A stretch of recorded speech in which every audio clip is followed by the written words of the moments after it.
couple of those today, actually, because we'll be using some of those. And this class is being recorded, and you'll have the opportunity to play back at your leisure. And let's go ahead and get started. What I did, I went and I took a picture of the Wilcom bug. Now, this bug, in its simplicity, is probably one of the best choices to use for how to digitize, like how to manually digitize a design. It covers most of the basic things that's needed in that particular process. We have a design that has multiple parts. Some of the multiple parts, they're exactly the same, except one is on the left side, one is on the right side.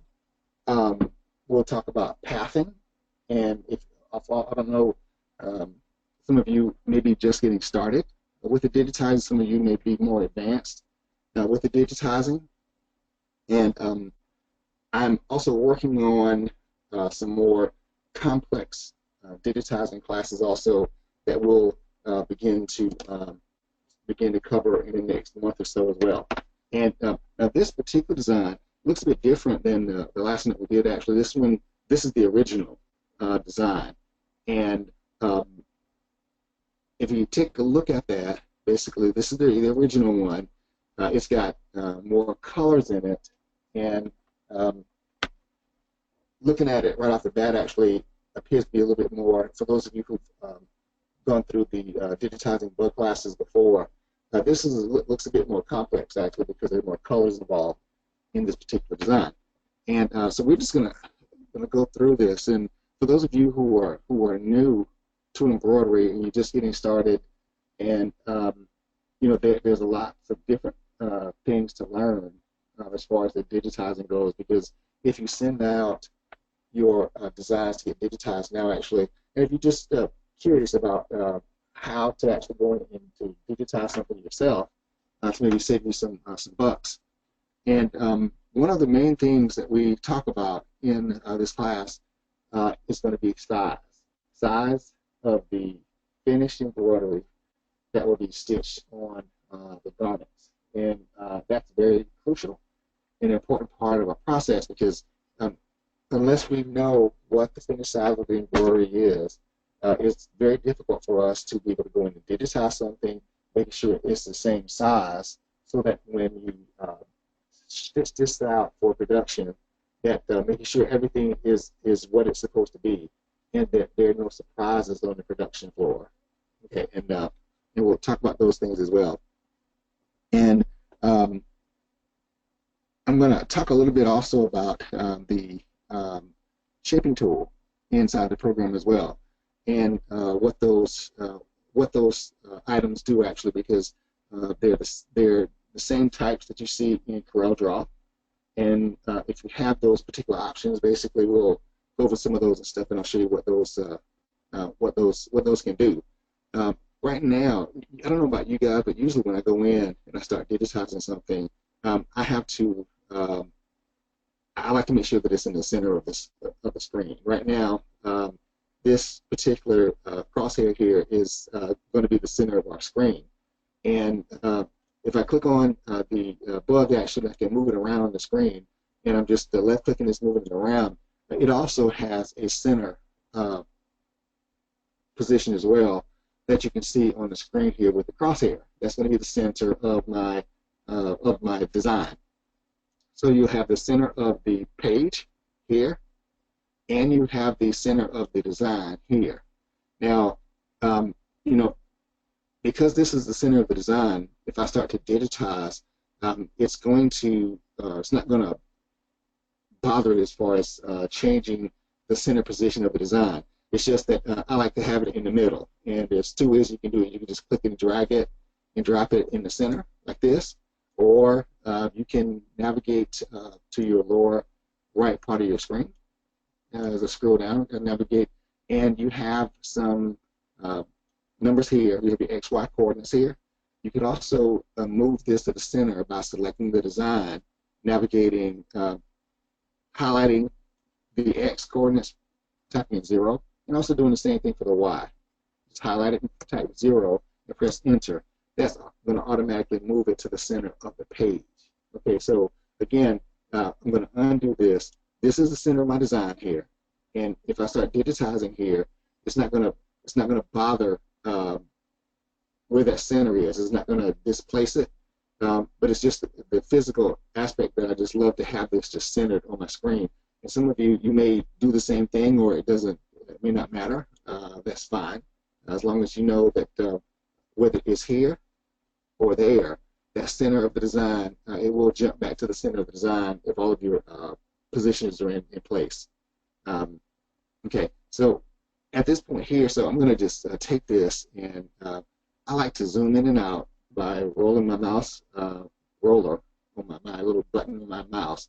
If I roll it forward, it zooms in. If I roll it backward, it zooms out. I like to zoom into my designs when I'm digitizing them, because the larger that it is on screen, the easier it'll be for you to see if there's any detail that needs to be inserted in the particular design itself.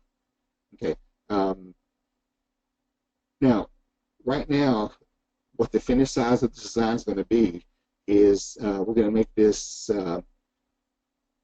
let's make this 2.5 inches. We're going to make the 2.5 inches tall. Now, up top here in your drop menus here, you also have, as far as your display, you have your US, this is your measurement system here.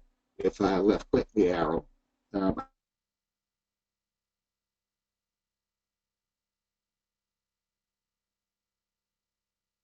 it's actually because it's easy to, just easy for me to work with actually. Some of you may prefer using the inches, and that's fine. What I do sometimes also, I change these sometimes also, because sometimes I want to see if I want to select inches here, if I just want to type that in. I could use that, and as far as my height here, I can select it, and I can type in, let's do 2.75. Okay, and I'm going to press enter. Now here, our design is now it's exactly 2.75 inches tall, which we have here, and I can press 0. It's going to give me a full view of the image on the screen. You can also see the image here in my color object list here. Okay, so I can select that here from my color object list, or I can select that here from my screen. Okay, so I have access to go in and select that, and what I'm going to do also is I'm going to zoom out, roll my mouse button backwards here, and we have a feature inside the program that's called Quick Clone. Okay, and the way that the Quick Clone works inside the program is I can initially just, if the item is selected, I can right-click my mouse button on top of it, and I can just move that over to the left or to the right. Now my finger's still on my right mouse button, moving that, and I'm going to release it here. Okay, that allows you to make a duplicate of the design, and just by right-clicking on it and dragging it. Okay, and there's several options, with that also. If you could, if you want to copy it as well, as I can just go in, select it, and type in Control D, and that's also going to allow me to do a duplicate, and I can slide it over like this. Okay, so again, you can right-click it, drag it up. With it selected, you can press Control plus the D key on the keyboard, and you can see it adding the additional art on the screen here. So those are two ways that you can just duplicate items on your screen. Now I'm going to undo those, and for those of you who don't know, you can actually undo something 256 times in this program, which is awesome, in case you need to do that. Now, what I also do when I'm working as well, I'll take the original object on the screen, and I'm going to lock this on the screen so it doesn't move, because sometimes when you're working and digitizing, sometimes if you're clicking on something, you can do something like this, and it'll just flip it or move it somewhere on the screen, and that could be a little bit upsetting sometimes when you're working, because you want that to stay still. So I'm going to select that, and I'm going to press the K as in Kevin. And here in the color object list, you'll see a little lock tab here that appears once I press that K key to lock it on the screen. So now when I try to click it now, it doesn't move on the screen. And it tells me here in the color object list that this item is locked and I can't move it. But I do want this one to stay like it is, because we want to take a look to see how this looks as far as doing a, some people use the term auto digitizing. I like to use auto conversion is what it is, because it's the difference. Digitizer is going to be an individual person that can change it, something on the fly if they need to change it in the process of digitizing. So, but this we're going to do an auto conversion for this, okay? And because we just want to see, we want to see what it looks like. We want to see how the system itself configures it and what the system is going to do, how the system is going to work this out with these different colors here on the screen, okay? And so by doing this, all we're going to do is we're going to navigate up to the top. We're going to click on CorelDRAW Graphics, okay? Once we click on the CorelDRAW Graphics, it's going to give us the ability to go in. It's going to pull up CorelDRAW here, and okay, it's going to take us to CorelDRAW. Now, in CorelDRAW, you have the ability to go in, and because this particular design here is a bitmap image on the screen here, we want to just select it now. But I want you to see something also. If I click off of this, here, you notice up top here, because we're working live, so when we select an item on the screen here, it's going to give us some menus here up top here that we can select, that we can edit, and we can do some different functions, as far as being able to convert this. Now, what we're going to do, because we're going to do auto convert this, up top, I can choose to edit the bitmap, okay, which is going to open up photo paint, which I don't want. I don't want to do this now because I don't want to use photo paint. I just want to convert the item that I have on the screen. So if I click trace bitmap here, it's going to give me a drop menu, and on the drop menu, it's going to allow me to do a quick trace, which I don't want to do at this time. What that does, it automatically traces an image. I don't want to do that at this particular time, actually. I don't want to do the centerline trace because I have an object on the screen that I'm trying to convert. So I'm not trying to do a technical illustration as well. What I want the line drawing portion over here. So I'll move down to outline trace. And with the outline trace, it gives me several options here that I can choose from. If it's basic line art, like you're working, doing drafts and things like that, I can use line art. If it's a logo, it's going to give me the presence of a logo. And what these things are here, basically, they're different ways of doing the conversion process, and it gives you different results as far as going in and using it. A detailed logo would be something like a very detailed illustration or something like that. Clip art is going to give you the simplest design with the smallest amount of colors.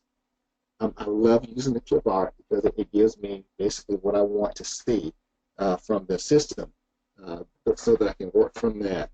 A low quality image would be something like you would get from online, because online what you have is the dot pitch resolution online is like 72, and it's terrible actually, because let me show you how that works with this as far as the dot pitch resolution. The high quality is going to be like a high quality image, like a picture or something that you want to get. But let's take a look at this and let's see what it does. I'm going to zoom into this, and I want to kind of play with the graphics to see how it does. I'm going to show you what it looks like with a 72 dpi, and that's dot pitch resolution. So here I'm going to go up top here with this selected, and I'm going to choose bitmaps. Okay. From this drop menu, basically it gives me the option here to convert this bitmap. Okay. And let's see what this does. When I select it, when I choose convert bitmap, it gives me some options here on the screen. Currently, the resolution here is at 300 currently. Okay, I have my color mode here that I can choose from. It's going to give me some options here as well, as far as black and white, 16 colors, grayscale, paletted RGB colors, CMYK colors, basically. So we're going to use this.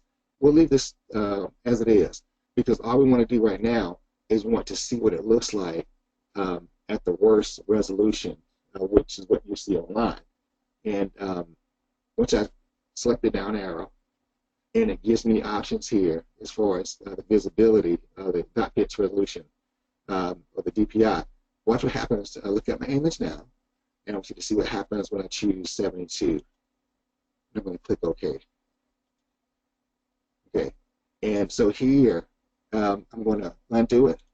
That's the first one, which the image is not the best image, but it is clear that I can actually see what it looks like, even though the outlines are a bit not very clear actually. Again, this is a bitmap image, and once I take it back, this is what it looks like. This is what the web art looks like here, 72 DPI.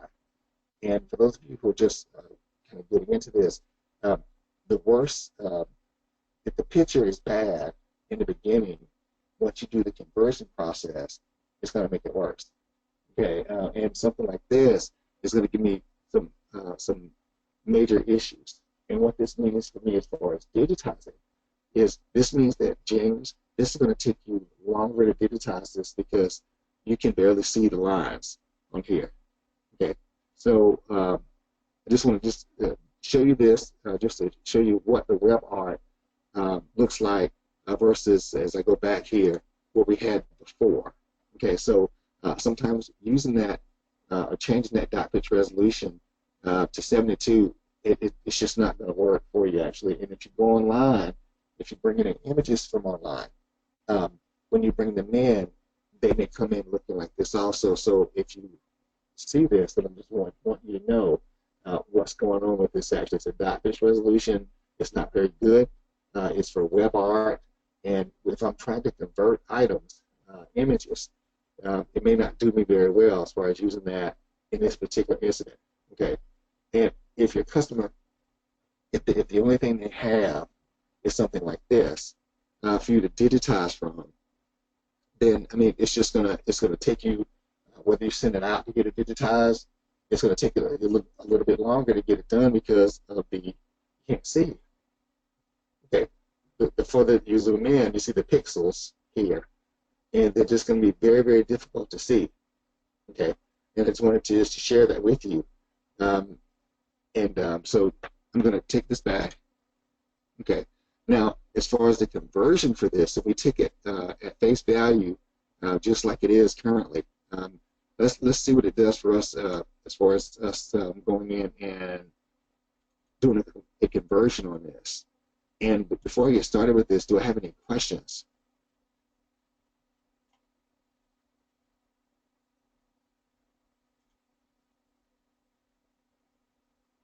Yes, Rose has a question. It does work with the PNG also. You can, as far as importing in files inside the program, you could always go in if you have a PNG file that you have. You can always go to File here, and you could just import that PNG file, and it will import that PNG file on the screen as well. As a matter of fact, if I choose Import here,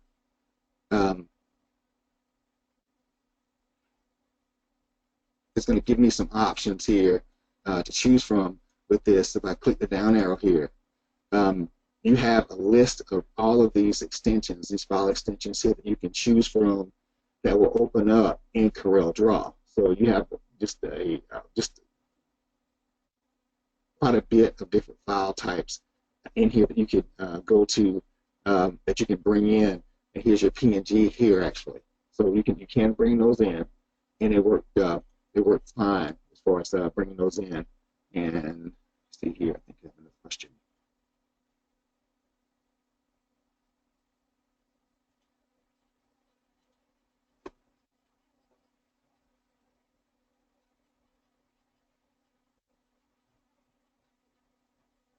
Okay, that's fine. And because again, this class is being recorded, so you'll be able to take a look at it later at your convenience actually. So you can see what's been said actually, Rose. I mean, I'm sorry, that's actually Sherry. Okay. I have another question. Does the poor quality from Muhammad? I have a poor quality picture. Does the poor quality picture affect the end result of the digitizing?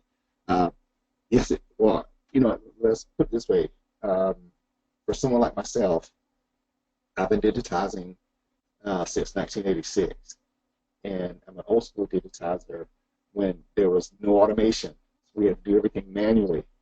So for someone like myself or any professional digitizer who's been digitizing for a while, we could go in and knock this out and get the same results. So it's going to depend on your level of expertise, and it will affect the outcome of it, or it can affect the outcome of it. Because like myself, I'm an artist, so I can draw, and I can also digitize.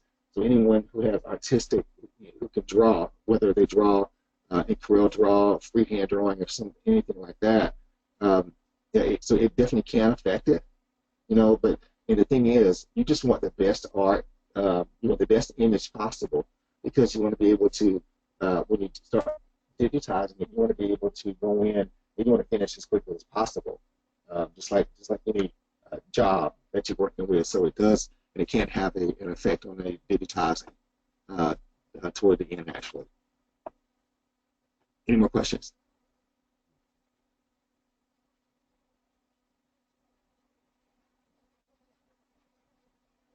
Okay, so if there's none right now, we'll just go ahead and continue here. Now, with this, I want you to watch what happens here, okay? Because this, when you do the conversion, just keep in the back of your mind that you're giving the system the entire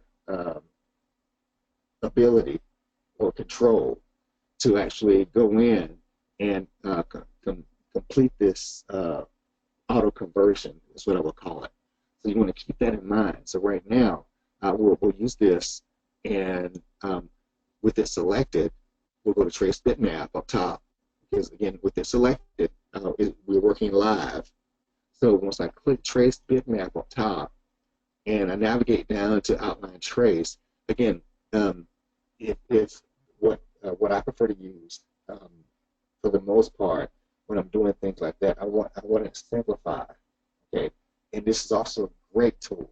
If you have an image, if it's a pretty decent image, and it's a like a fading color design, this is also a great tool to use also, because it breaks the colors down, which I'll show you here in a second here how that works. As I click Trace Bitmap, Outline Trace, and I'm going to choose Clip Art. Left click. What that's going to do for me here is going to actually go in, and it's going to bring up the design. And here, for those of you who've never used this feature before inside the program, it gives you two versions of the design. It gives you the original version here, and it also gives you the converted version. And the difference between the two here is this is going to be a bitmap file from the original. It's a bitmap, and in order for the system to convert this over to embroidery, it has to convert the bitmap image into a vector image.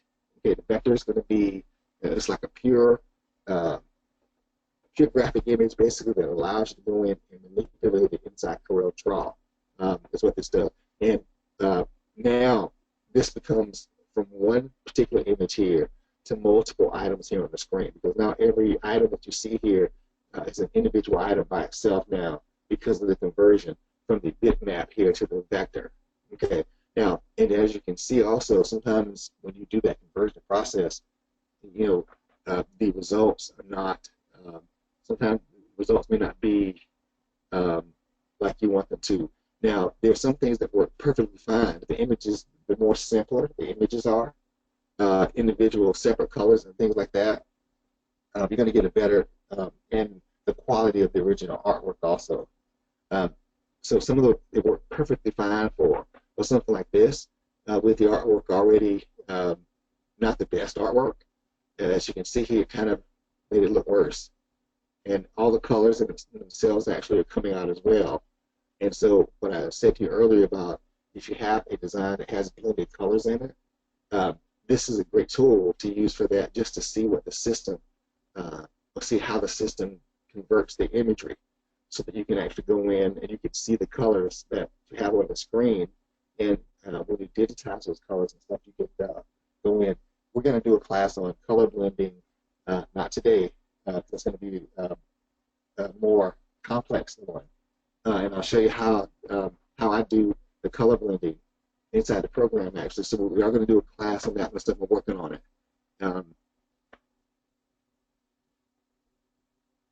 So we have our image. So I'm going to click OK.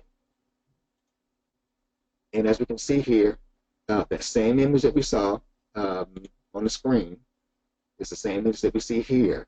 So the conversion for this one actually didn't go the way that I wanted it to. Let's try a different one. Let's undo this one. Let's try it again. And this time with the trace bitmap in the outline trace here, let's try a detailed logo. Let's see what this one does.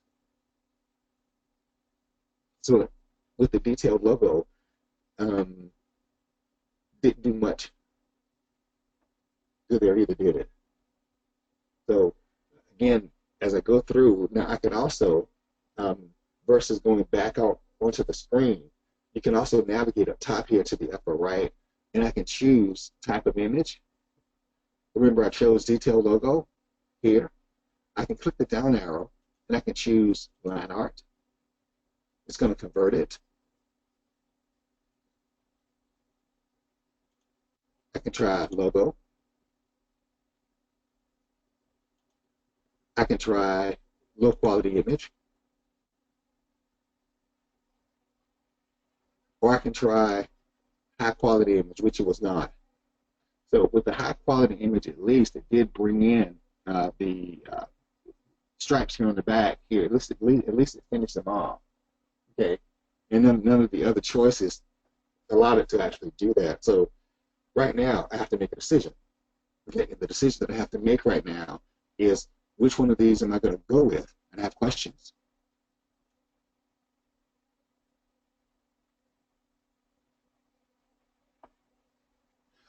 No, at this point here, Sherry, no, you don't have to click OK. You only click OK to verify that this is the image that you want. When you're selecting these items here on screen here on this particular page here, it changes it automatically. As soon as you select it, it'll change it. Like I go in and let's say that I'm going to try clip art again. I choose clip art. It automatically does it on this page actually. And so if I wanted to go in and if I wanted to say that this is what I want to use here, this is the choice that I made, then I would click OK. That's going to take me back out to my screen, my page. So again, if I click here, now remember also once I choose high quality image, it's also going to add colors to the image also. Okay, and that again may affect where I'm going to go next with this. Okay, so right now, let's say that I choose it. I'll keep this image. Now I can click OK to verify, and it's going to take me back out to my screen. And so this is what I have to work with now. So here I have my image. If I zoom into that image, just really, it's vectorized now. How do I know it's vectorized? Because I can now also click on, if I right click, if I select it, right click on it, if I ungroup all, click off of it, now these items here, they're separated, individual items. It has the original image in the background because I chose to keep it there. But now it also has, when I ungroup them, now they're all individual items like this. Those are the vector objects that are on the screen now. So I have to make a choice at this particular point what I'm going to use. And of course, I'm going to use what's going to take me less time to do. in this particular case here. So right now, I'm going to undo those items. I click here, and I'm thinking that it's going to be easier for me to just use the original image, okay? Because when I zoom into the original image here, again, some of this is going to have to be simplified. It's going to be smaller, and these colors here are not going to work. So I'm going to minimize the amount of colors that I have with the design, okay? And at this particular point here, again, which one of these would you guys use? Would you use the auto-converted image, or would you use the original image here that you have on screen here? Which one would you use?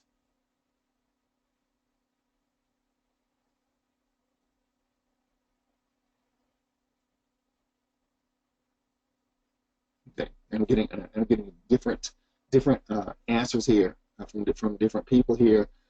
Some chose to use the converted image, and some chose to use the original image. So there's not a wrong or right with that. You know, you're going to go with what you feel more comfortable with, and that's what I would suggest with that. Okay, and so right now, since we've decided that we're going to go with the original image, if I want to at this point here, I can just get rid of this image here. Now, but I want to show you something also. I want to show you what happens here when you go in and you actually do the full conversion, and you convert the imagery back to the embroidery mode. Right now we're in graphic mode. Okay, and so I'm going to select the image. Okay, and I want to convert this into embroidery now. Okay, and remember, there's going to be the difference here between a digitizer and an auto-converted item on the screen here. And I'm just going to choose, I'll take this off here and choose convert. With that selected on the screen, I'm going to take a look at this and we're going to see what it did. So right now, we can take a look and we can see how it converted the image if we chose to just use the conversion, from what we had here on the screen. What are your thoughts?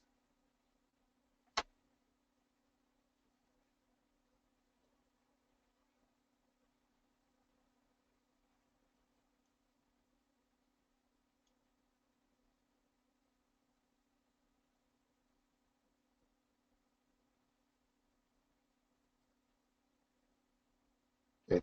I have some suggestions that it's too busy. Okay. And Rose wants to know how to change the direction of the stitches. When you go in and you're working with the different type of stitches, actually, you have your different stitch types.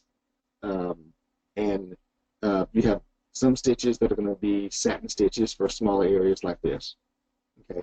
And if you want to go in and adjust the direction of the stitching, you can select the item and you can press the H as in Harry on the keyboard. That's going to take you into your reshape mode. Okay, again, I'll click off of it. Again, if I want to change the direction of the stitches here in the legs here, I can select it. Okay, and I can press H, or I can click on my reshape tool here. It's the same thing. And once I do that, it shows my node points. If I zoom in closer, it will show you little stitch angles here.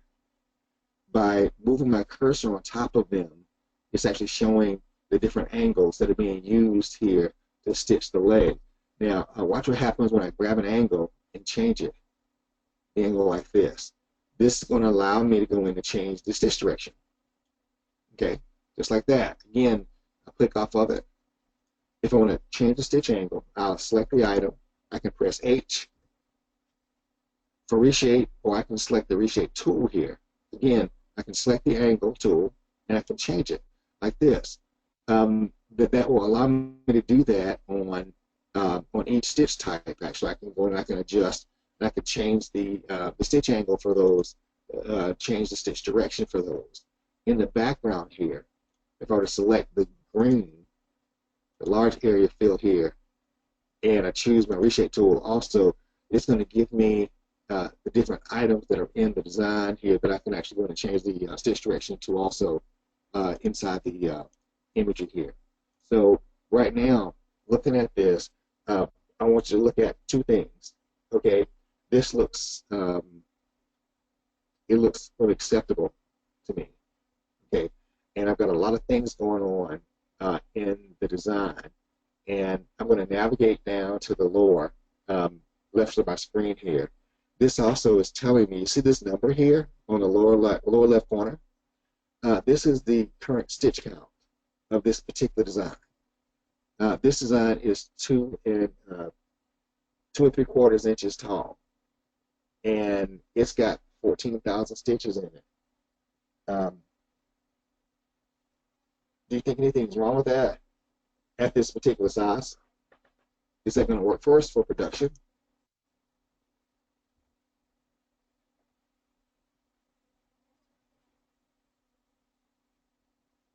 It is very dense. Okay. Now, inside your software, you do have another tool that's used to get rid of very tiny stitches in your design. And I'm going to navigate up here to design, and in the design drop menu, as I scroll down, I have remove small stitches. This is a stitch filter that's built into your software, for those of you who are not aware of this, and it eliminates small stitches that sometimes causes thread breaks, or you may have 1,000 of these stitches in your design that are there unnecessarily. Okay, which means that I can actually remove these 1,000 stitches from this design, and that's going to improve my production one time, because it's going to take this design less time to run now because it has less stitches in it. Okay, now once I want you to watch here on the lower side of my screen here with this stitch count here currently. This stitch count is what's 14,848 stitches for this. Now, once I go up top here and I choose remove small stitches, it's going to give a little window here. The default for this window is 3/10 of a millimeter. When I'm digitizing, I like to use a 5 there, 5/10 of a millimeter. So it's going to take out any stitches that are less than 5/10 of a millimeter from this design. Okay, and again, it's going to help my sort of reduce my stitch count. And as I click OK, the stitch count went down to 14,245, and the original stitch count was 14,848 stitches. So it did reduce some stitches in this particular design, but at the same time, this design here still we can't use this because it's probably going to tear a hole in that fabric, actually, because it's so dense. Okay, you have lots of stitches going in different directions, and you have the system itself trying to do the stitch blending here. And this is what it did actually by breaking the number of colors down in the design. Okay, and again, the press my number 1 key on my keyboard. The number 1 key is going to give me a one-to-one view of the design.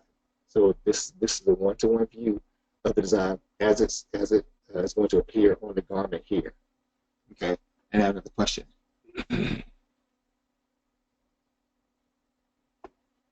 Would stabilizers work, toppers and below, if someone really wanted to keep it?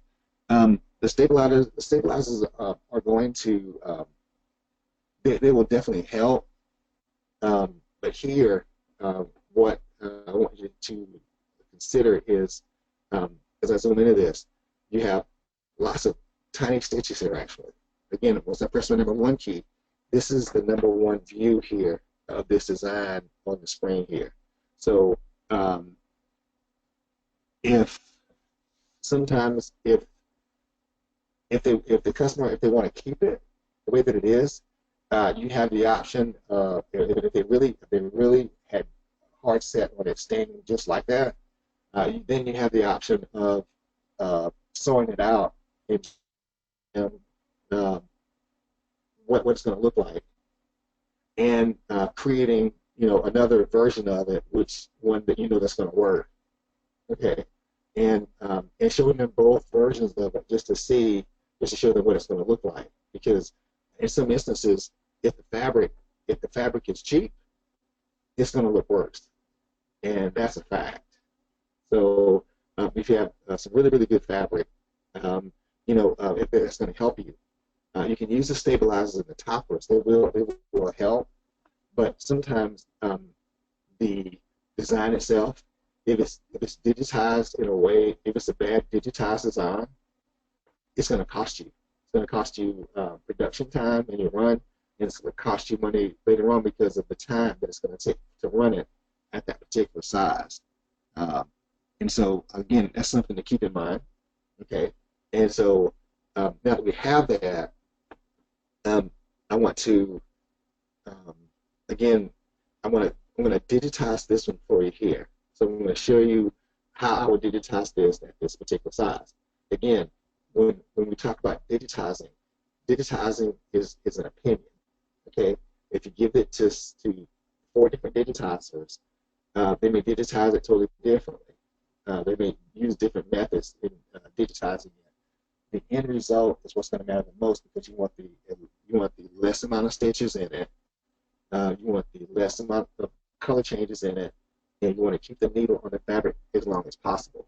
Okay, and you want just a good run with less trims and color changes as possible also, which is going to take you time, because even with the trim, it takes the design 6 seconds to do a trim on an embroidery machine. So if you're just running one garment, that's one thing. But running 10 dozen garments, it's going to make a difference in the long run. And so just want to keep that in mind, actually. So I'm going to take this, and I'm going to digitize this. Now, I'm going to eliminate, as I look at this, and when you begin to digitize a design, you want to break it down before you even get started. Okay, it's kind of like you have to plan it out, how you're going to digitize it. And it also, by looking at someone else's digitizing work, also you can learn from looking at someone else's digitizing work as well. And for me right now, given the size of the finished piece, actually, and I'm thinking about right now just simplifying this design for embroidery, because I've got lots of things going on. It's big enough for me to actually use these. I can actually try to use a blend on these actually if I wanted to, but I'm going to keep it simple. Okay, so right now, looking at this design, now I have to decide, how am I going to digitize this?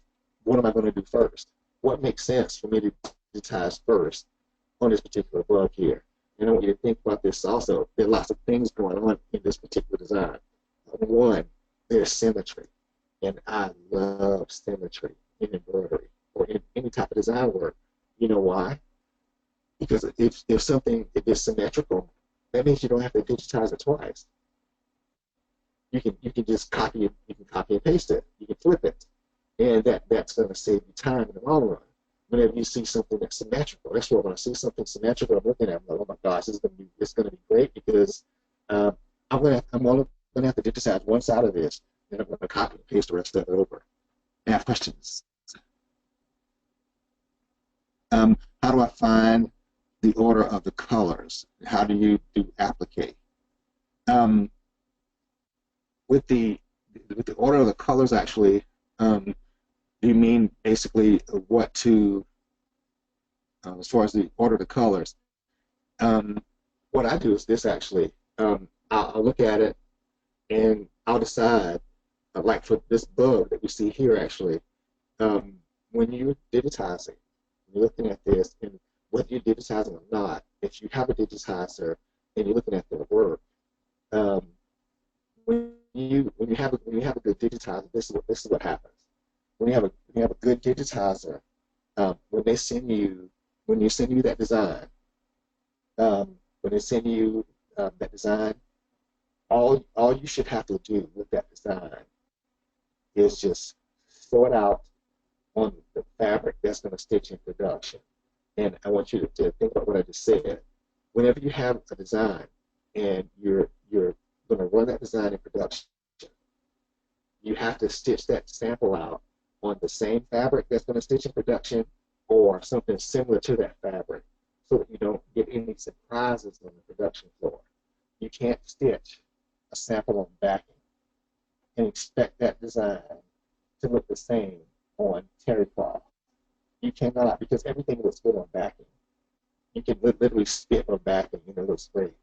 Okay, so you want to be able to, if you have scrap fabrics, you want to be able to, if it's leather, if you have some vinyl material around, you want to stitch it on something like that. You want to stitch it on a light fabric so that you don't have any. Lots of times, people that have when they do their production run, they have disasters because they stitched a sample out on a material that was not the same as it was in production. Okay.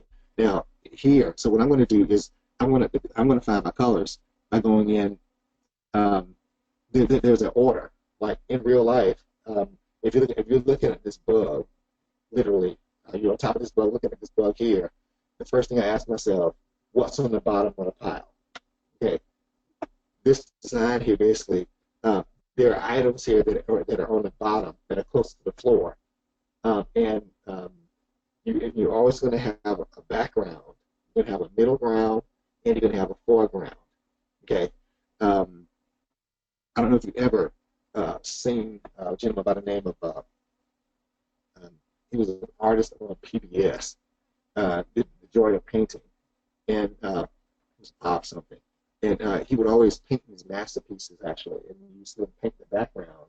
He'd have a middle ground, and he'd have a foreground in his images, actually. And what that does, it creates depth perception in the finished design. Is what it does, actually. When I look at this, and I say, what's on the bottom of the pile? Let me ask you that. What's on the bottom of the pile here? If you were stacking these items on top of one another, whatever's on the bottom of the pile should actually be digitized first.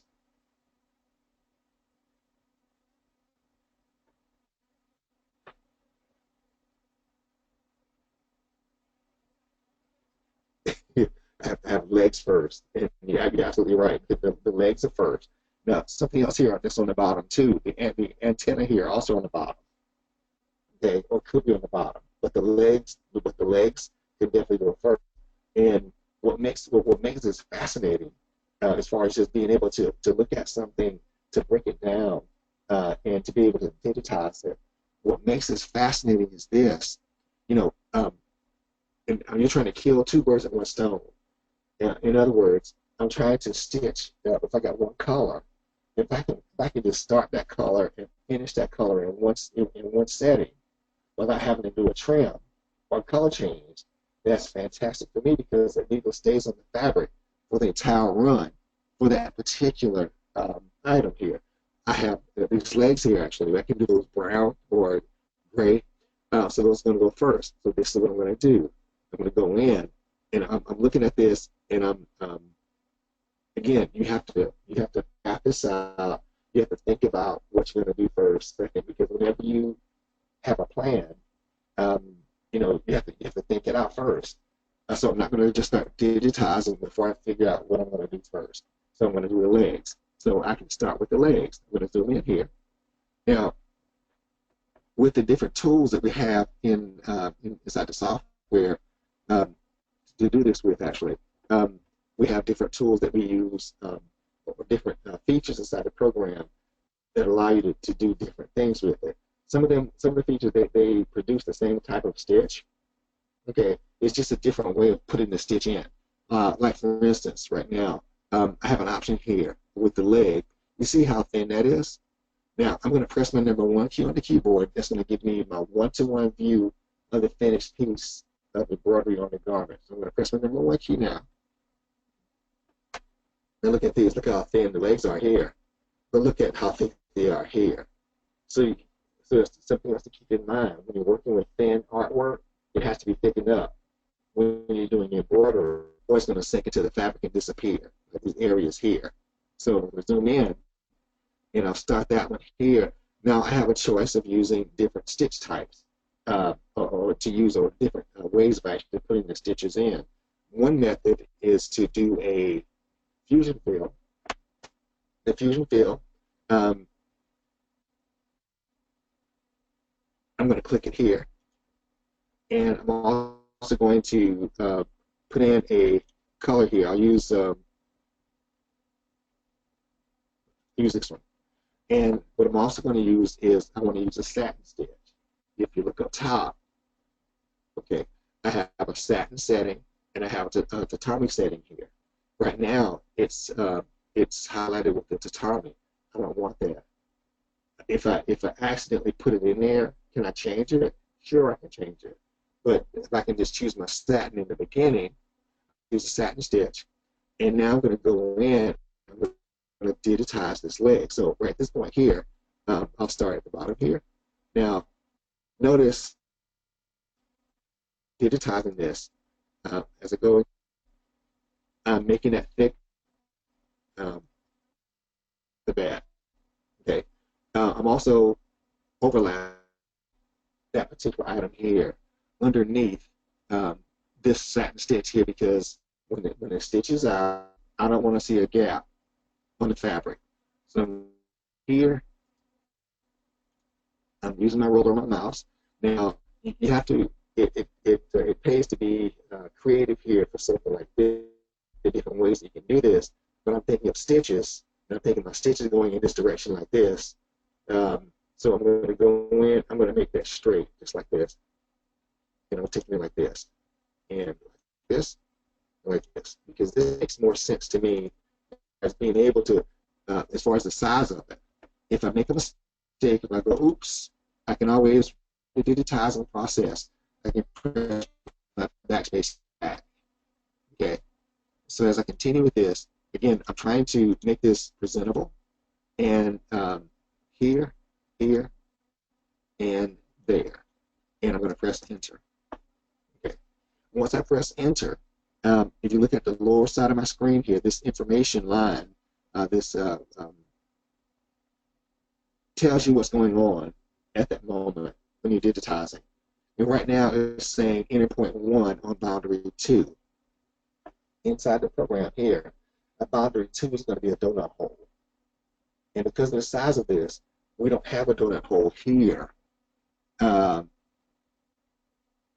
we can work with here. Now again, if you're working with this now, if I make a mistake while I have to be in the digitizing mode, I can always press backspace. The backspace key will take it back like this. If I make a mistake in the digitizing mode, you can always do that. If anything happens, here I'm going to press enter, and because I don't have a donut hole, I'm going to enter my entry point. I'm going to start here, and I want to exit on the inside like this, there. And now it's asking me for an angle point on the lower left side of my screen. This is where I control how the angle of the stitching with this snap. So I'll go in here. I'll try this one here. I want to choose a direction that's going to flow in the same area as the leg here. And like this, I'll use this angle. This, I can use just one, or I can use another one to turn it more like this. And once I finish that, I can press enter and see what happens. It goes in, and it finishes off that particular leg here, is what that does. Now, the great thing about this design here is that I have the ability to go in and finish this color without doing a trim. And the way that we do this, we have to use a bridge. Okay, and the bridge would be a running stitch. Okay. And the running stitch is going to continue, the machine is going to continue to run, and it's not going to stop. So I'll use my running stitch, I'll select it here. I'll start here where the exit point is, like this, And I have a choice here where if I stop here, I have a choice where I can go in and I can run to the bottom part here, which is, again, we have to keep the needle on the fabric so it doesn't do a trim. Okay, or up here, press enter. It's going to finish that running stitch off. And at this point now, I'll go in and I'll start digitizing another satin stitch, but this time, instead of using the fusion fill with this one, this time I'm going to use input. It's a different feature in the program to produce a satin stitch. So this is the old school style stitch here. And so here with this one, I'll start right here. Now for this one, I have to do a point and a counterpoint like this. This is the way the input A works, like this. Point, counterpoint, just like this. So as I go through, and as I'm digitizing the legs here, in this particular faction here, I'll go here and here. Now I have to make a decision about how. Yes, normally the session is being recorded, so yes, you will be able to look at this again later on. So yes, the class is being recorded. Now, as I continue with this, now you see how these two items here, when you're digitizing, actually, you're constantly making decisions, and this is what happens. And this is the difference between the auto conversion and an actual person doing the digitizing. Okay, the auto conversion is an excellent tool, and it allows you to complete things faster. But the more complex the item is, actually, then you have to revert to other solutions. And you're welcome, Naomi. So here, I'll go here, in there, this one, like that.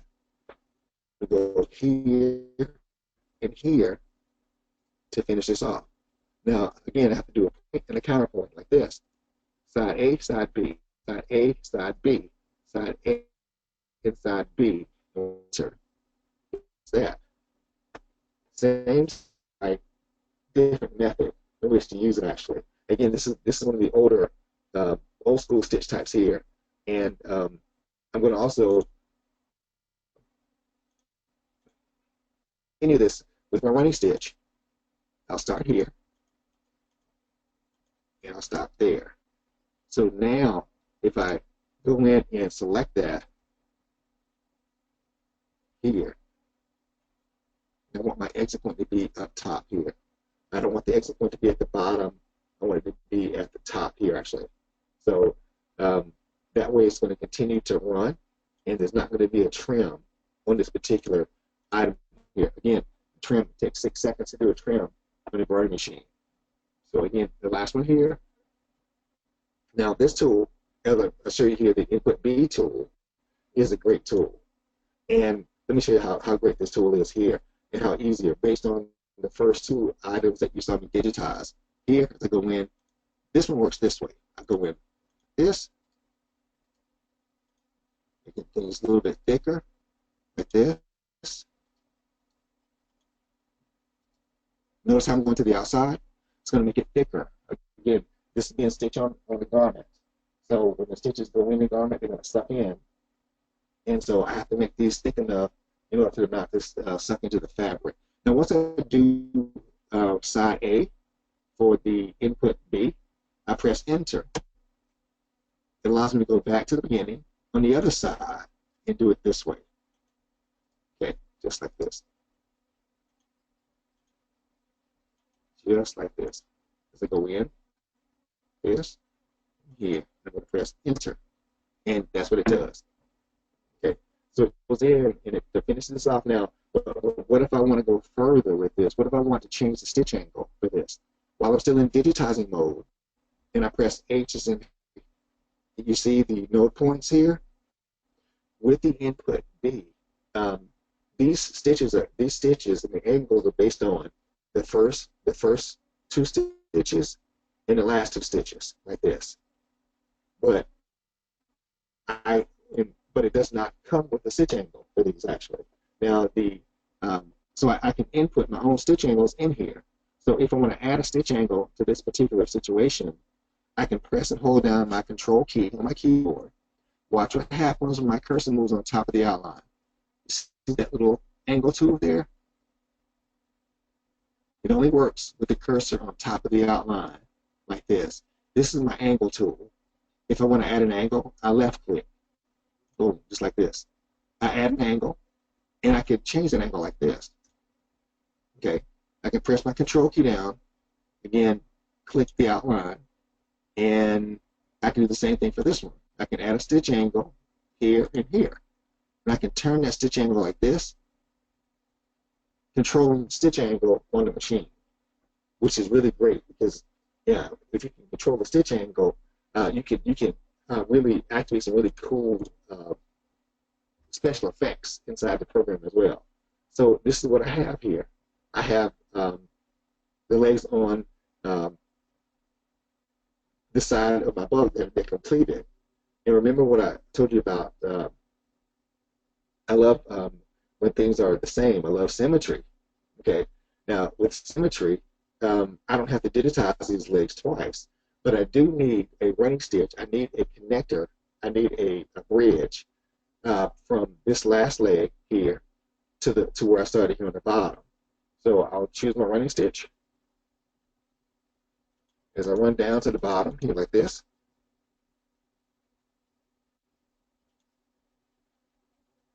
We'll go all the way down to the bottom because that's where I started on the first one. Here, there. I'm going to press enter. Okay.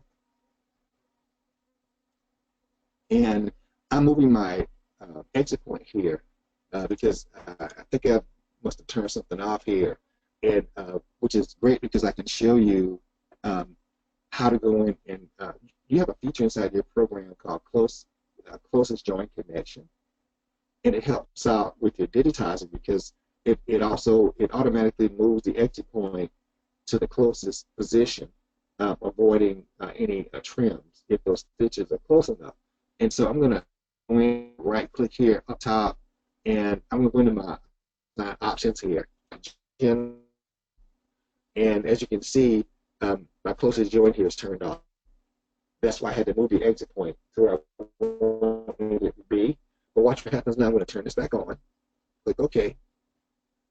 This is also where my cross areas, when you see it's a crosshair cursor, this is where I can also select my crosshair cursor that I use when I'm digital. So click OK. So all I'm going to do with this particular point here, I'm going to right click, I'm going to draw a box around those first legs on this. Okay, and I'm going to do a control D. The control D does a duplicate. So I'm going to press control plus the D as in dog. It did a duplicate. Okay, now what I'm going to do is get up top. I have my tools up top here where I can flip things horizontally. I can mirror things. I'm going to mirror this horizontally. Watch what happens to my bug. I mirrored it horizontally, and I'm going to use my arrow key on my keyboard to slide it over like this. And what this is going to help me do, this is going to help me have those legs already digitized like that. Isn't that cool? And so preventing me from having to digitize those legs on the other side. The only thing that I have to watch out for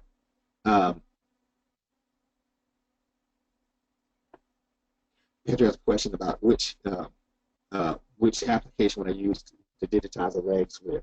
And I would use either the input B to do them with, or I would use the fusion field at this point actually, and those are easier they're easy to work with for something like this, and so I would either use one of those. Because they're just so easy to use, and my thing is trying to get it done quicker and faster without sacrificing the quality. Okay, so as long as it does not sacrifice the quality, I'm good. So fusion field or the input B to do that with. Now, what I got to make sure of here also is this running stitch here that I chose. I want you to look at this. I'm going to press H to see where my running stitch is. I have to make sure that my running stitch is going down the center of this leg, because I don't want this to happen in the end. I don't want to see this. I do not want to see this on my stitch out. Okay, and this is what it looks like at 1-to-1. It'll look like this. I do not want to see this on my stitch out. That is a no-no. Okay, so in order for me to improve that, I'll click it, press H, and make sure that that running stitch is going down the center of this. Okay, and it doesn't matter. Let's say, for instance, let's say if I chose not to run this all the way down to the bottom, the system is still going to have to use a running stitch to run all the way down to the bottom anyway. Okay, so whether it manually like this, okay, or if I stop it, let's say that I'm going to press, here's my starting point here. For those of you who are unfamiliar with what a stop and start is, the green diamond here is the green light. This is where the stitching begins on an object inside the software. The red crosshair is the stop sign or the stop light. That's where the stitching stops inside the program. So we're going to use this as a starting point here. And so it's going to stop there, and when I press my tab key, I can see the start here. I can see the exit here. Tab. I can see my start and my exit from the same point here. That means it's going to start. It has to run a running stitch down the center. It has to do that in order for that to work, actually. So, and there's that running stitch right there. So it has to do it anyway, right? Because it has to get down to the bottom, because it knows that it has to stop on the inside. So it has to run down to the bottom. Here, the system did it automatically. Here, I just did it manually. Okay, same thing. Just I chose to do it here, and the system did it manually. This is not an underlay stitch. It's actually a run stitch that has to go down to the bottom of it here. If I select this, and I go in, let's say I right click here, and I go to my underlay stitches here. It is doing a center run underlay stitch because it's a very thin satin stitch, so it is automatically doing a running stitch here. But at the same time, it had to run down to the bottom here in order to stitch that back up to the top and end on the inside here, actually. So that's where that stop and start point is here, actually, right there. Okay, and I press tab, it moves forward. It starts and it exits here. Tab, here it starts here, and it exits here on the inside as well. Here it doesn't really matter that it ends on the inside here, because this is the last color in this particular item here. So I've actually completed that color with this stitch out here. Okay, so I've managed to actually go in. So yes, here it does. It serves as a double purpose. You're absolutely right. It's pretty cool how it works, actually, with the automation inside the program. And so right now, I have to save this also. One thing that we have to do constantly, we have to save our designs, actually, and we'll do wbug.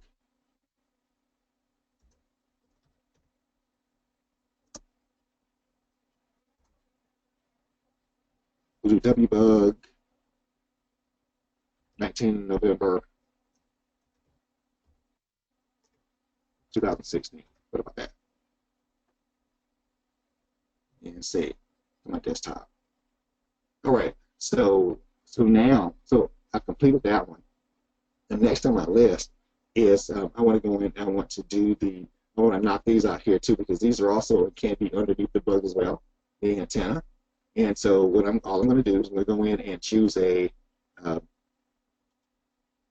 color. I have my satin stitch chosen here at top, and this time I'm going to choose again. I'm going to choose input B because it's actually faster for me to actually do input B. I can start here with input B, and again slightly to the outside, making it slightly thicker. Press enter, And with the input B, it's just so smooth. And as you're working with it, it's just a lot simpler. Do it this way. I need to connect these stitches here so I don't have a trim. So I can press my backspace key. Watch what happens here when I press backspace while I'm in digitizing mode. It automatically goes back to the running stitch. I can just do my run here. Press enter. Press space bar again. Now I can do my little input B. Enter. Like this. Press my space bar. It's going to go back to my running stitch, my bridge.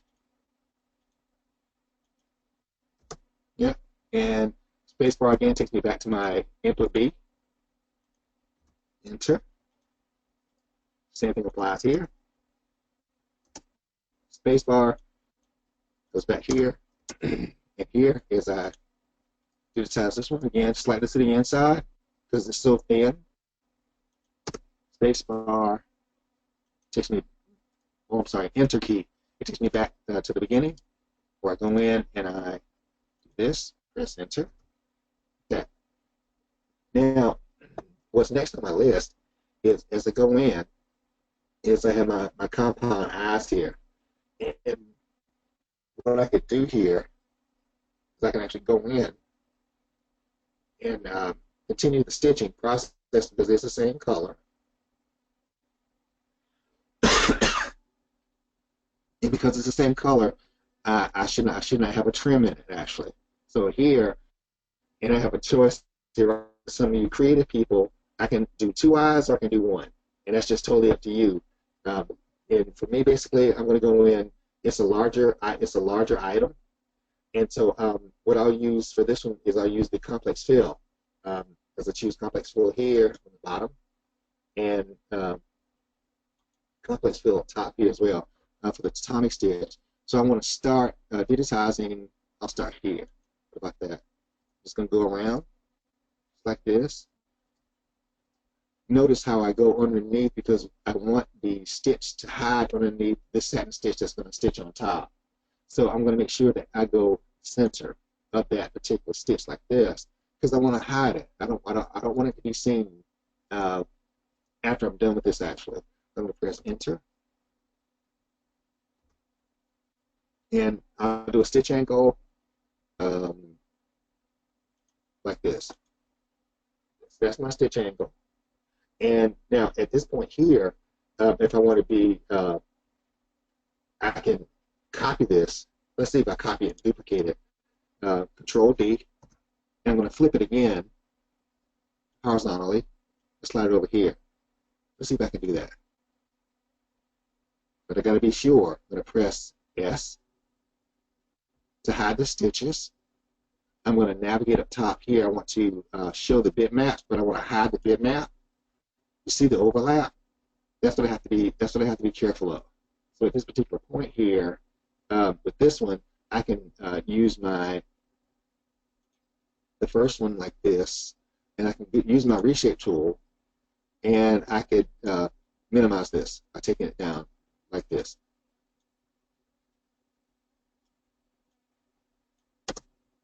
Okay. So I've minimized it as far as taking it. My exit point here and starting there and using my exit point there. I'm going to turn on my stitches again by pressing S. Okay, and I have a question.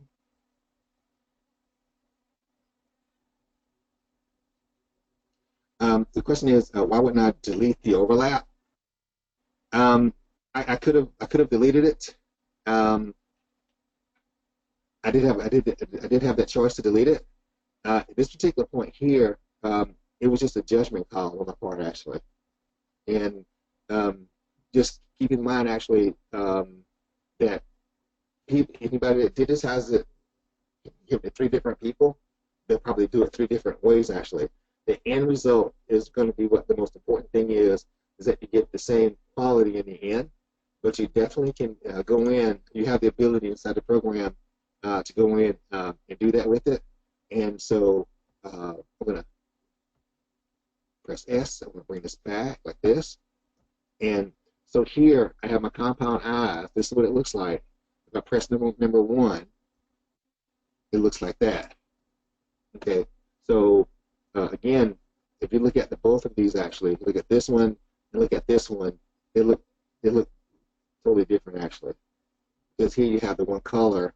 You could always go in with, let's say if I wanted to go in and do a blend with this, what I would try to do at this point here is go in at the bottom.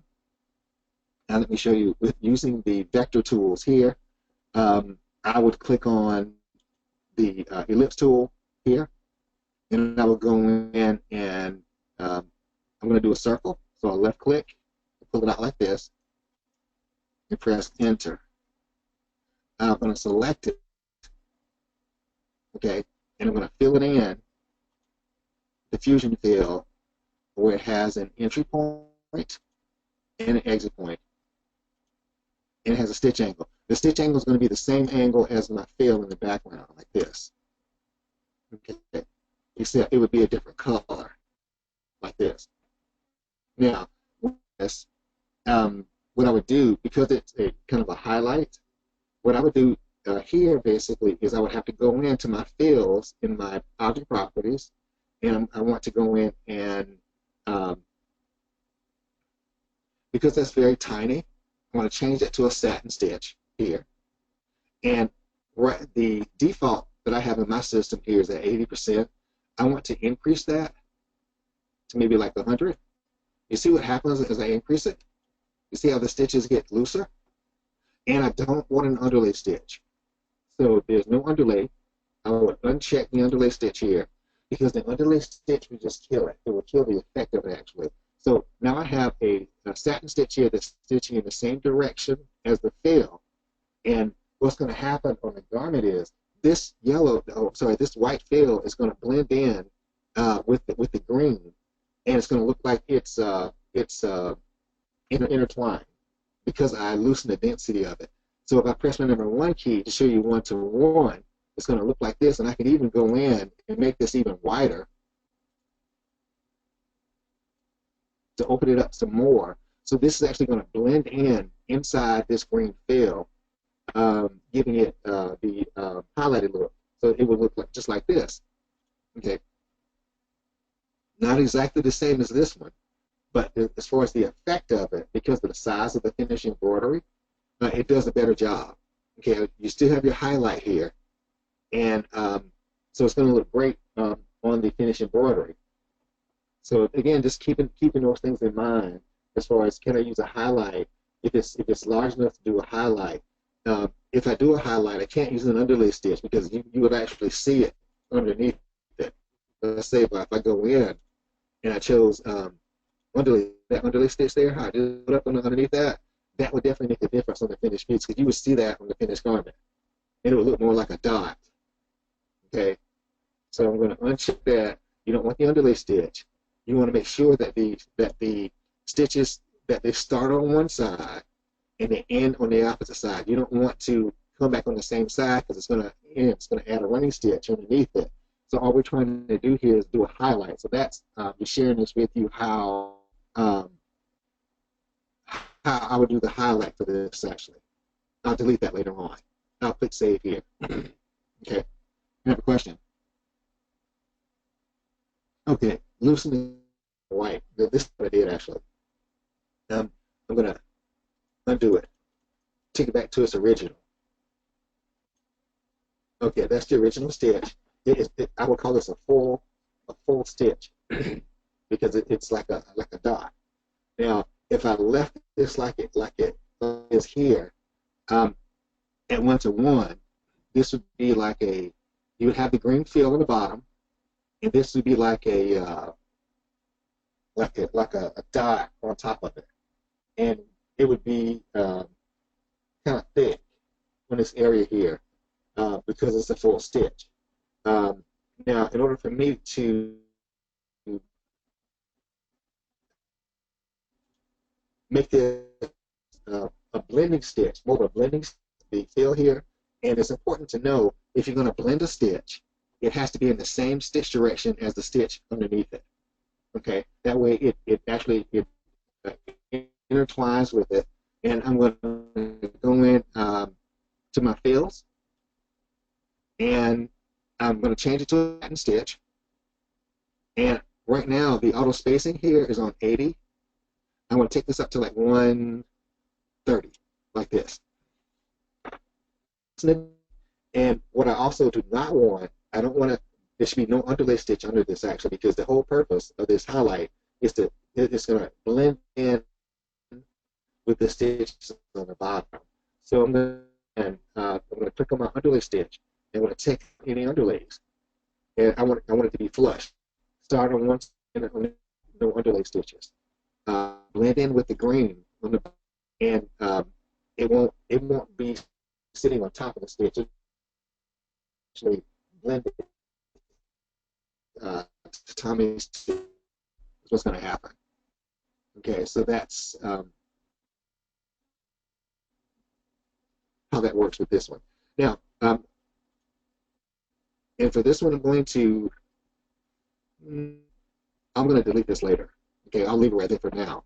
Well, you know what? Let me get rid of it now. Now, select this, my reshape tool. My exit point is here. This is where the stitch is, right there. But I want to continue. I want to continue with the stitches, the shoulder. So all I got to do is go in. I could use a run stitch. I could choose a starting point like this. Okay, and this time I can use again. I can use my fusion fill with this. I can start stitching here like this. Again, notice how I'm going underneath halfway of this stitch on top actually, because I want it to sure that it stays in its position, and I want to make sure that if it moves at all, that it won't affect it and it won't get later on. So that's what I'm trying to make sure of here. 1, 2, press enter. Entry point here, and exit here. A stitch angle. This is what it looks like. Okay. Now, if I can actually select here, I can change this. And if I choose auto split here, I can do an auto split on the shoulder. The length of the original is 7 millimeters wide. I can change that to 4. I can change that to 5. Okay, just for the effect. Okay, and so this again, allows you to do. It does a split stitch with this, using a satin stitch in order to make sure that there's no jump stitches in this particular area here. So again, that's just a choice that I have, but I'll leave this as the timing stitch like this. Okay. Next, what I have is I have the body here. So all I'm going to do, and I have some questions here also.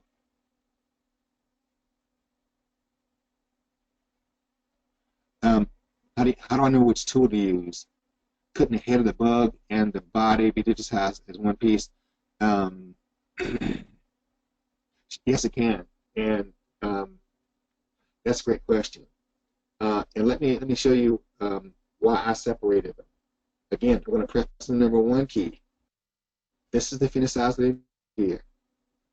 Now, if I were as just one piece here, now the reason why I separate them is for depth perception. Okay, I want it to look it looks in real life. I want to separate them. I can separate them by doing different stitch angles, and that's going to give it a totally different look on the garment actually. And when you move that into the light, it changes. It reflects it in change the way that it looks actually. It gives a really, really nice effect. To do it just as one, and let me finish this one first. by using, I'll use a complex fill for this one because it's a larger area. And so, and I'll go back and I'll show you what the difference would be actually. It would really look more,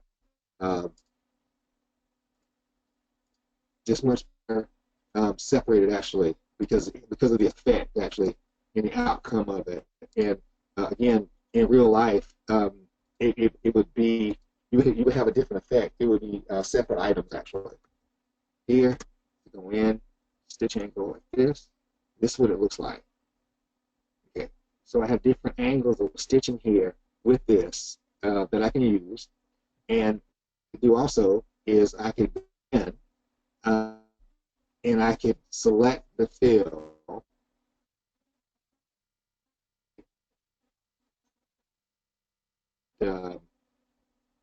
Go into my fills for my tatami stitch, and we'll have to do a class on these tatami fills here also, and the different stitch effects that you can get from them also. Watch what happens. If I want to change the effect on this particular area here, watch what happens when I go into my offsets here, my fills. If I choose this offset here, watch what happens to the fill. It does that. I'll undo this one. If I change the bottom slightly, like this, it changes the texture. Okay, and all this is doing is changing and adjusting the stitch densities and the stitch lengths of this particular item here actually. So I could do multiple items here with this, and it just totally changed the effect here with this. What you could also do with this, let's say that I wanted to go in and I don't know. Let's see.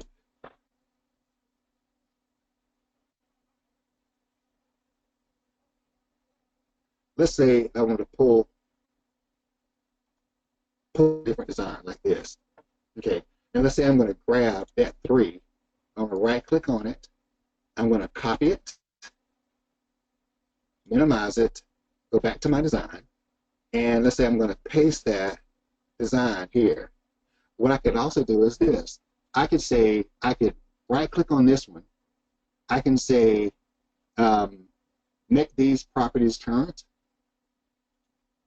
and then I can select this one, right click on it, and I can say apply current properties. I can do that. So you can actually bring in a different design, a different pattern from a different design, and you could just apply that pattern to a fill out of nowhere, just like I just did just now. Okay, so that means that by going in and separating those items, it gives me the ability to go in. I can get creative with this and blow my customer's mind by seeing this because maybe they've never seen that before. Again, let me back. I copied it from the design, pasted it here. Okay, because I now have the ability to go in and from a different design, totally. And I can grab this, I can select the different design style here, right click on it. I'm going to make these properties current. Okay, I'm going to click on where I want to apply those properties, right click on that, and then I can apply those current properties like that. Isn't that cool? So you can do this from your designs. And it's just a really, really nice way of being able to go in and just do something. You know, you're just adding effects to it, actually. You're just making it look much better. It could be any type of effect, actually, that you can go and you can use that with. Now, if I had gone in and just done this in one shot, the head, the eyes, and see, it would have done the whole thing. And I would not have been able to go in and just do one part of this, actually. Okay, so there are different means to the methods and stuff as far as going in and being able to split those up. In properties also, sure, you can actually go into properties, and with the pattern fields, as far as going in, you could definitely go in and select those also. I can select that, go to FX on the bottom of my object properties, and there are different types of patterns that I could actually choose from to use this. I don't want to go into this right now actually, because this is a whole different class for this one actually. But I can go in and I can adjust the patterns by going in and changing them and making them different actually. I can go in and do that. So yes, you can change those patterns by going in and adjusting them like that. Again, this is a different class actually. So it's something maybe we'll do this in another session. No worries, no worries. Okay, so right now, so I'm going to go back. I'm going to take this out. I'm going to undo. Take those back to where they were. Okay.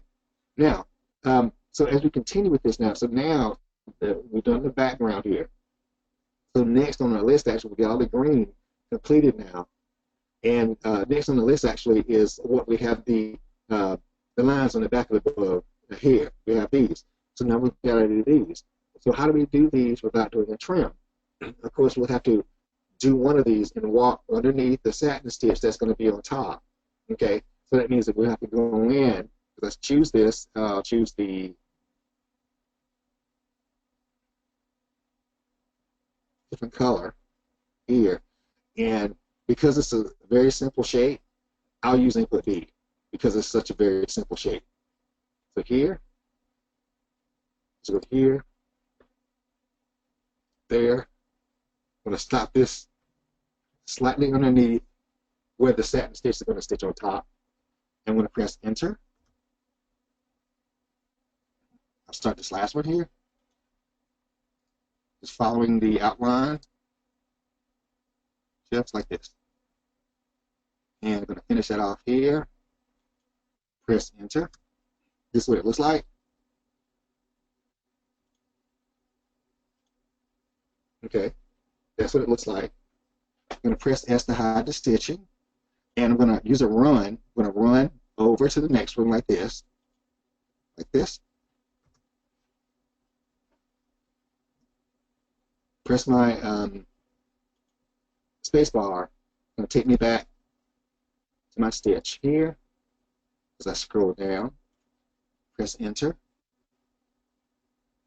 Take me back up top. Again, I'm just going to go down to the other side now, to side B of this. Just like this. Enter. This is what it looks like. Okay. And I'll just continue that actually. I'll choose my space bar and I'll go here. Again, jump to the next one like this. Space bar. And do the same thing. This one's a bit of a straightening. Like this, press enter. Just like that. And that's what it looks like. Again, hide my stitching here. And because these are some easy shapes here actually, I could have copied those, but because they're so simple actually I could just digitize these, but copying them would not have been a bad idea either. Okay, so here and there. Finish with that one. This is what it looks like. Last one. You notice how the running stitch here is still right straight down the middle here of our design, so that when it stitches out, I don't have to worry about any gapping later on. That's going to make me pull my hair out. So here, there, one here. Same thing on the other side, just like this. Scroll down, press enter. That's what it looks like. I'm going to save this. Press 0 for full. Okay, so now, we've got the stripes done. So the last thing on our list here is the satin stitch here that's going to go around the outside. Now, again, with this one, I could do this in 2 shots, 3 shots. I think I'll do it in 3 shots. And for this color, I'm going to go in And I'm going to start this from the bottom, like this. And I'm going to use input B again because it's the simplest one to use for this type of shape here. So as I go here, again, right click here as I go in and do the outline here, the satin stitch that's going to stitch on top on this side. Okay, left click, I'm going to press enter because I am using input B, which allows me to do the first side and then the second side. This. So as I go in, just like this. All right, and finish that one. This is what it looks like. If I see something I don't like, I can press H. Press the button here. I can change the node point from a curve to a line here, making that shape a little bit better, like that. Okay. Now I'm going to go in and again look at the areas here. They are symmetrical, or they could be symmetrical. Okay, they're a little bit different, but I'm going to choose my running stitch. Again, I'm going to run down the center, the exact center of this, just like this. And I'm going to select this one. I'm going to do a Control D to copy it. And I have a question.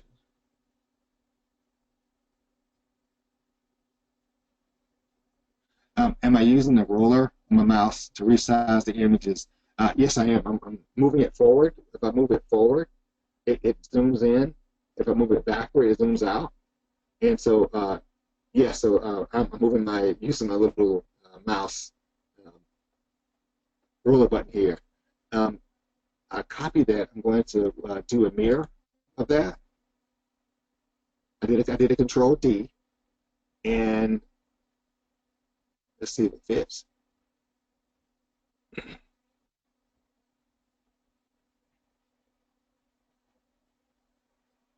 Let's see here. Slight difference on the outside of it. I could leave this just like it is. On the original here, as you can see, there's a little bit different here.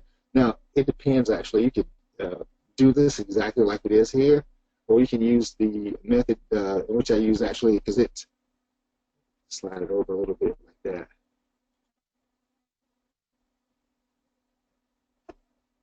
Or you can use this method here actually. Now again, on the bottom part of it actually, I could leave it like it is actually.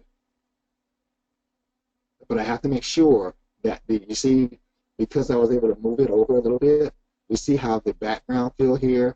I want to make sure that this background fill here is moving with it also. So I'll choose those areas. I'll move these out where they're slightly halfway of that, like this.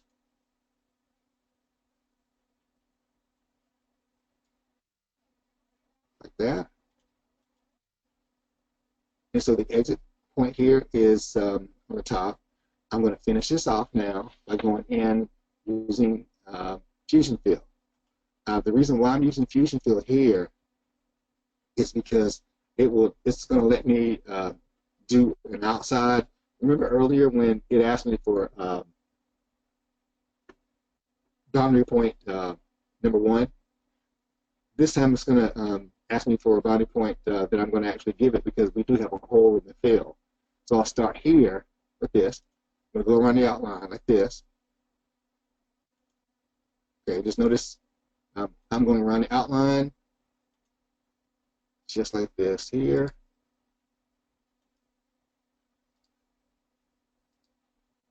Now this time when I press enter, and now when it asks me for boundary 2, this time I have a boundary 2 because I have a hole in my fill.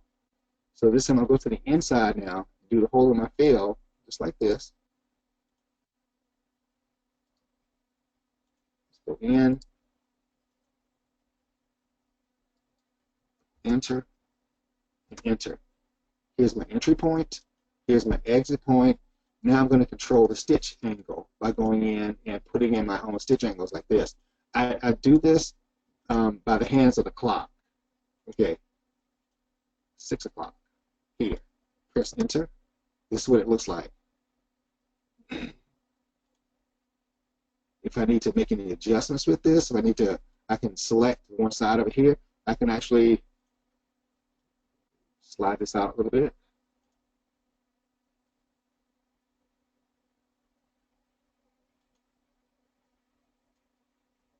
Moving these out. And then moving these out like this.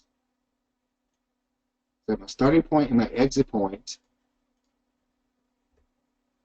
Okay, so this is my bug. I'm going to save this. Now, what I want to show you something also is now with this, I'm going to delete this one. Remember, on this one, we had initially 14,848 stitches. Okay, I'm going to delete this. Let's see what we have now. I'm going to go to Designs, remove small stitches. This design has 5,846 stitches in it. Again, the original design had 14,848 stitches in it. This design, redigitized, it has 5,846 stitches. Okay, so again, just by going in and just by using a different method to go in and digitize with to simplify the design, made a huge difference in the way that this actually worked. So with this design, so this is actually 9,002 stitches less than what that auto conversion did. Okay, 9,002 stitches. So again, in this particular scenario, with this particular design type, being just actually going in and simplifying the design made a huge difference in this actually. And we're able to get a design actually that looks better, more simplified colors in it. Could we go in and add some different colorizations and doing some different fills and things like that? Sure, we could definitely go in and we could add some blends actually. We could definitely do that.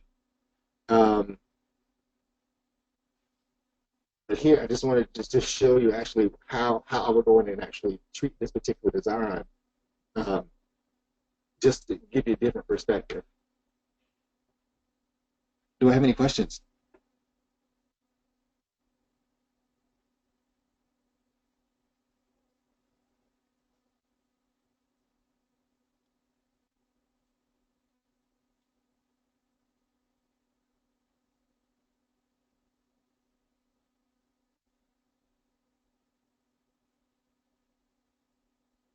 Petra has a question about the shattering effect. Yeah, we'll definitely we'll definitely do we'll definitely do a class on the shadowing as far as going and doing the blending stitches.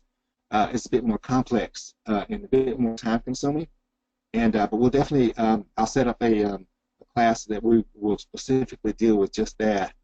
And we have Marlene has a question also. What if they wanted the light on the main part of the body?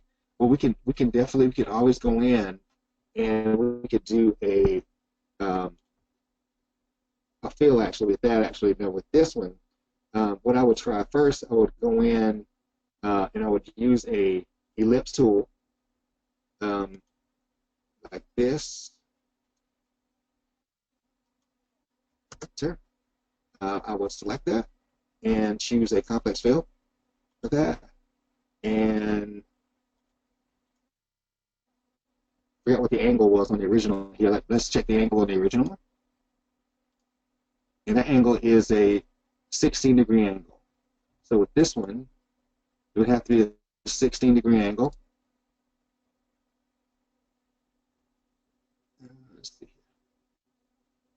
And I would grab that hole by selecting it here and using 16 degrees, like this, making sure that the starting points were in two different locations, like this. And for this one, I could go to my if I use a complex fill with this, I could actually go in and as far as my spacing, I would go in and I would increase the spacing like this for the fill. I could take it up to all the way up to like 2 or something like that. I don't want underlay stitch, no underlay. See how it changes, how different it is when you take out the underlay stitch in it. And so I would just go in and just adjust that, just 2.0, something like this, and just change the, of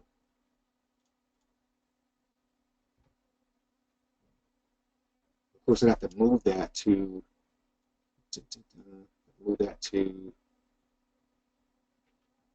after 24. So I'd have to go in and adjust that, or click it and drag it, and drop it there underneath, just like this. And you can always go in and click on the fill, and in your properties on the fill, you can adjust the backstitch, how the backstitch stuff sews actually, like this, by going and clicking it backstitch, and you can adjust it that particular way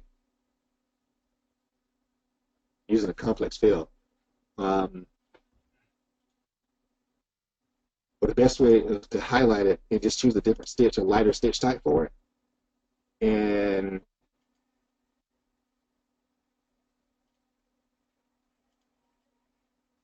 you can adjust it that way. So you can still go in, you can change it, and you'd have to play with the colorization in it. But yeah, you can definitely go in and you can change it. One thing about being a digitizer is you have the ability to go in and adjust and change things inside the design to make it look better. So you do have that ability to do that with the designs actually. So do I have any more questions?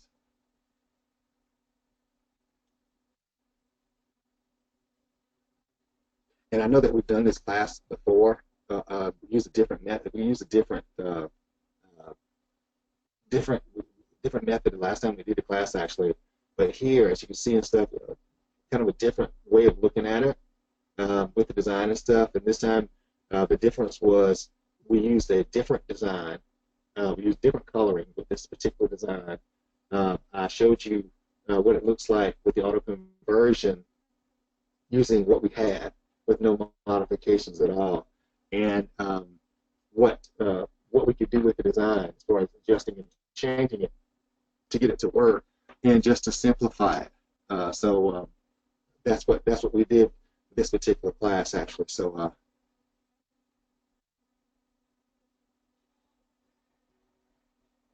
and after more questions, when do I use the set and count? Set and count, you lost me.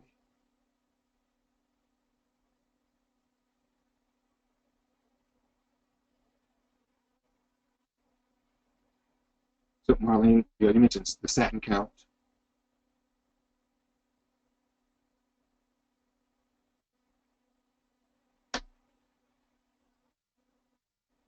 In the object properties. Let's see.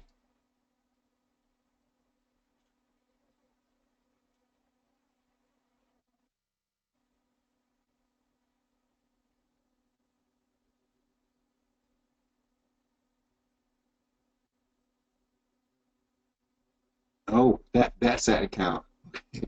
No, great question. Now, guys, with this set and count, again, this is one of those. I'll try to explain it. The set and count basically it does this. I'm going to right click this and drag it. The set and count with a 1 just means that the stitching itself basically is just going to cover. It's going to do one stitch to the left, one stitch to the right, one stitch to the left, one stitch to the right. Now, with this one, I would just, unless you doing some experimentation with this, I would kind of leave this alone, because once you go in and you do a 2 or 3 with this, now it goes 1, 2, 3, next line, 1, 2, 3, next line, 1, 2, 3. So it's going to add. It's going to add more. It's going to add 2 times the stitches and 3 times the stitches. Is what that does actually. So that number 1 is the original. So that's the. It just crosses the 1, 2, next line, 1, 2, next line. It will be better coverage, and if you're using, sometimes I've used it with doing foam. doing foam digitizing, and it worked very well. It depends on what you're doing with it, but if you go in and you use it, just make sure that you go back and you make sure that you don't make sure that you save it, because usually when you do a design, everything usually saves to that one design. But it definitely will jack the stitch count up in the design. Take for instance, right now, if I delete this here, let's say that I said, wow, you know what I want to do? I want to go in. I want to totally change this whole thing. I want to go in and do everything at once. Here, let me see. No, it did do everything at once.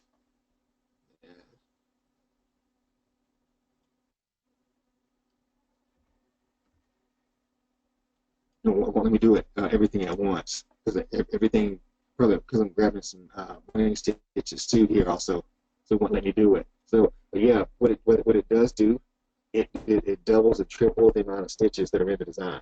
So if you accidentally hit it and you try to stitch something out, you just know that it's going to jack the stitch count up majorly if you use that.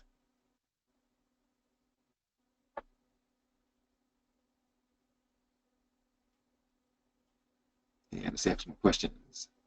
What's the smallest image can be safely digitized? Now that depends actually, because it depends on what you're trying to digitize. If you, I know that your satin stitches, when you're digitizing, you have a minimum width that needs to be displayed in order for it to be legible on fabric.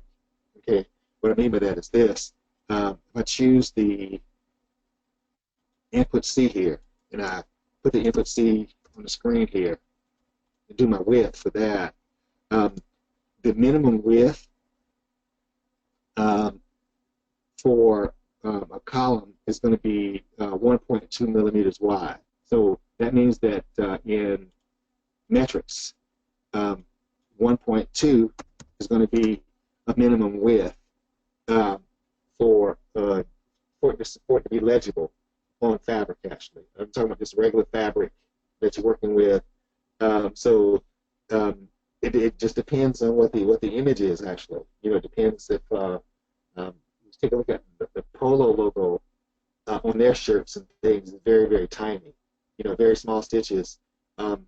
That's pretty small. So I mean, and sometimes too, you may have to change the stitch type from a satin stitch to a running stitch if it goes really, really, really small. So that would depend on each design actually. As far as the size.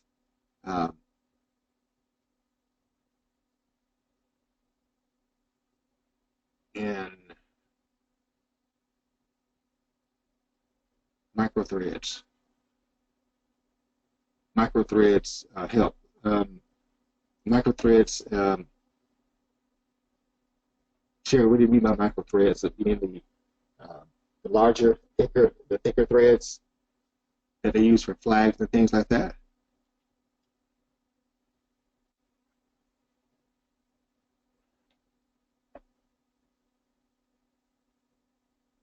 Did you hear me, Sherry?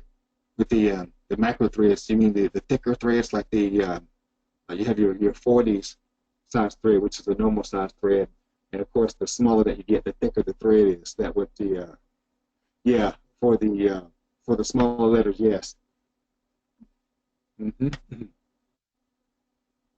And there's a I have a thread list.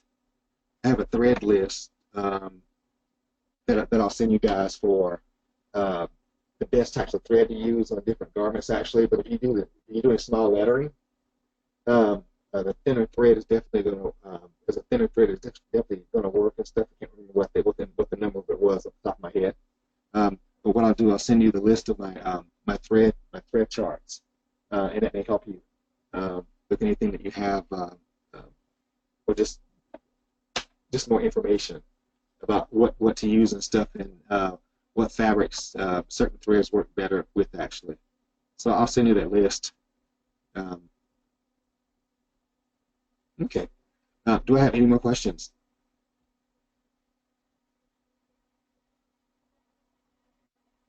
Well, we covered a lot. We covered a lot today. My goodness. So the video would be it should be ready tomorrow. Actually, I've got to download it, and so I will send it out to you guys actually. And plus, it'll be on the website also. Work on the website, but I'll make sure that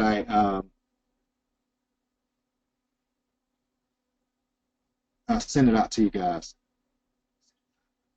Yes, Sherry, the 75 micro is a good one. And again, keep in mind also we've got there's some other things and stuff with the vector tools, the have a request for team names and things like that. Also, we'll get to those too. And if you have any suggestions that anything that you want to cover, please just shoot me an email.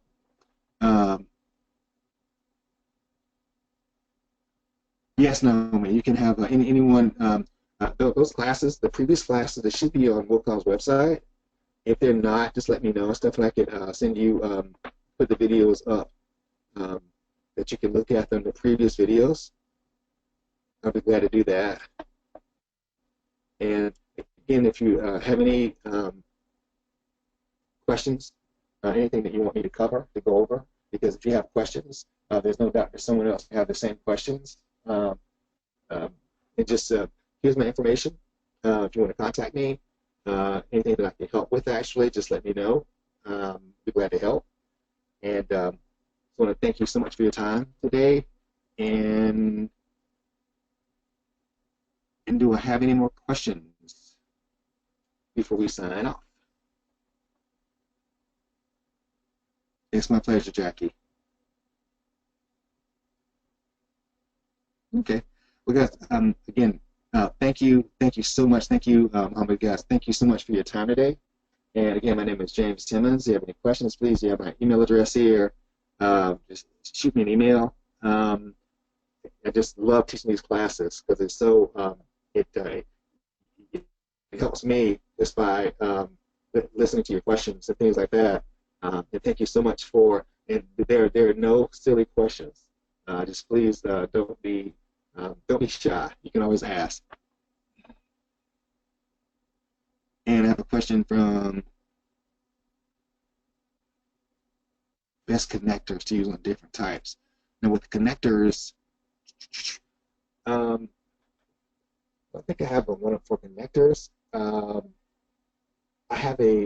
may have something though. I have to check. I have to check it out, Marlene. On the best connectors. Marlene had a question about what's the best connectors to use on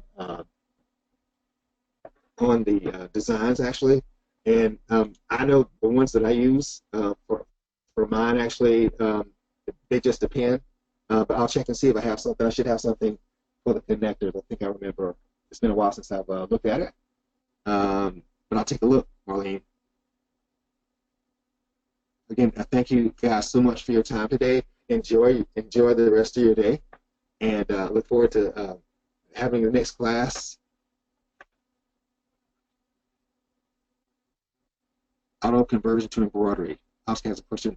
Could you please explain the auto conversion to embroidery? You mean some reference material on the auto conversion? I will. Let me take a look. Actually, I think I've had something from before, from some earlier classes that we did actually, and I'll see if I could look that up. Actually, some of these things I haven't seen in a little while actually, but I'll check it out and I'll see if I find anything and stuff. I'll just send it out to you all actually on the auto conversion to embroidery. Okay.